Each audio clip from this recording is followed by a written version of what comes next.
No último dia 8, a Unigel comunicou a paralisação das atividades da fábrica de estireno, que é um líquido usado na produção de um tipo de plástico, o poliestireno, empregado na fabricação de eletrodomésticos, embalagens e para muitos outros fins. E de tolueno, que é um solvente para tintas, resinas, borrachas e revestimentos. Em Cubatão fica esta fábrica, uma situação que acendeu um sinal de alerta na indústria química brasileira. Segundo a empresa, que funciona na cidade há 70 anos, a decisão de encerrar as atividades foi tomada em um contexto de baixa sem precedentes na indústria química global, marcado por forte sobreoferta de commodities petroquímicas, intensificada pela expansão da capacidade produtiva internacional a partir de 2023. O presidente executivo da Associação Brasileira da Indústria Química, a ABIQUIM, André Passos Cordeiro, confirma este cenário de preocupação. A China investiu muito, então ela tem escalas de produção muito altas em praticamente todas as commodities petroquímicas, e o que a Unigel produz em Cubatão é uma semi-commodity, né? Estireno, né? Uma commodity petroquímica, o estireno, né? Um monômero. E o tolueno também. É um monômero, é uma commodity petroquímica. Né? A China tem grandes capacidades de produção nessa frente, os Estados Unidos também. E quanto maior a escala, menor o custo unitário de produção, né? Menor o custo para produzir uma tonelada. Não tem como produzir com a estrutura de custos no Brasil, que é mais cara. Não tem como. Então você começou a ser agredido por importações de uma forma irresistível e começou a perder mercado para importar dentro do Brasil. A Europa, a mesma coisa. A Europa fechou 50 unidades nos últimos 3 anos, de grande porte. Tá? Aqui no Brasil a gente teve umas 4 ou 5 fechadas no último ano e meio. Tá? A petroquímica europeia é muito maior do que a brasileira, né? Então proporcionalmente dá mais ou menos no mesmo. O presidente da Abiquim afirma que 3 pontos precisam ser atacados para que a situação da indústria química no país não piore ainda mais: a redução de custos de matérias-primas como gás natural e a nafta petroquímica, além de programas de defesa comercial e de estímulos à indústria, uma pauta que já havia sido encaminhada às autoridades brasileiras. A gente levou isso para o Ministério em 2024, para o governo federal, em 2024, e veio trabalhando porque a gente precisava, no final de 24, né, precisava fazer um ajuste no tributo, no incentivo do regime especial da indústria química. Nós levamos no fim de 24 uma proposta de voltar a baixar para 1%. Né? O Congresso aprovou isso, né, para baixar aí não para 1%, mas para baixar para em torno de 2 e pouco por cento, no final desse ano passado de 2025. Tá?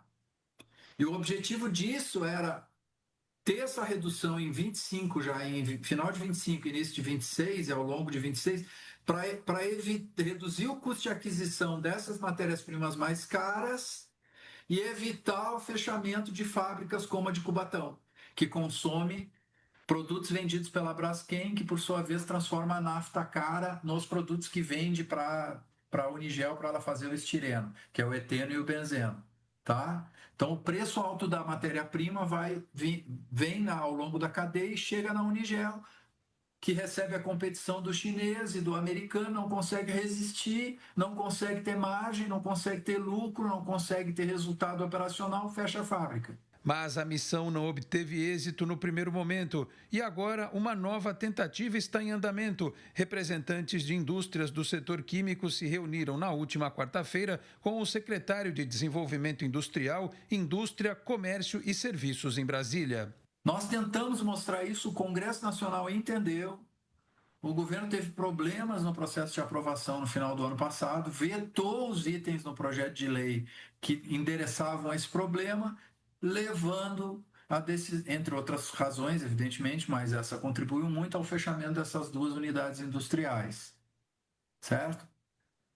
A alegação do governo para os vetos foi impacto fiscal muito elevado da proposta, a principal. E nós tivemos uma reunião com o secretário Wallace Moreira, ele nos recebeu em condição de urgência no Ministério da Indústria, orientado pelo ministro e vice-presidente Geraldo Alckmin. Nós levamos várias empresas petroquímicas que estão vivendo o mesmo cenário, apresentamos para ele essa urgência. Olha, a gente entende o veto, a gente entende as razões, mas seria muito bom se o governo pudesse produzir uma medida agora, no mês de janeiro ainda, de urgência, porque está configurada a urgência com os fechamentos, né? Alguma proposta do governo, usando os instrumentos que estão à mão dele, né? Para reduzir essa tributação de aquisição de matérias-primas, ou seja, para resolver o problema do veto, né? Não precisa necessariamente ser na intensidade que o Congresso aprovou, que foi aprovado no Congresso, pode ser adequado aos limites orçamentários que o governo tem, já tem um valor previsto lá no orçamento para isso, né? Então, nós apresentamos isso ontem com um conjunto de empresas. A Unigel estava presente na reunião, representante da Unigel. O secretário recepcionou, disse que o Ministério é sensível, compreende o mérito disso e que vai encaminhar rapidamente dentro do governo uma sugestão de solução. Nos pediu uma proposta, nós encaminhamos uma proposta e eles estão analisando e se comprometeram a dar encaminhamento rápido ao tema. A companhia não descartou a retomada das atividades tão logo as condições de mercado permitam, mas destacou a falta de perspectiva de reversão no curto prazo, o que motivou a transferência da produção de poliestireno para onde também será transferida a produção da planta de São José dos Campos, que teve o encerramento anunciado na última terça-feira. Considerada uma das principais companhias petroquímicas do Brasil, a Unigel está em recuperação judicial desde outubro de 2025. O pedido à Justiça foi a forma que a empresa encontrou para renegociar com os credores uma dívida que supera os 5 bilhões de reais.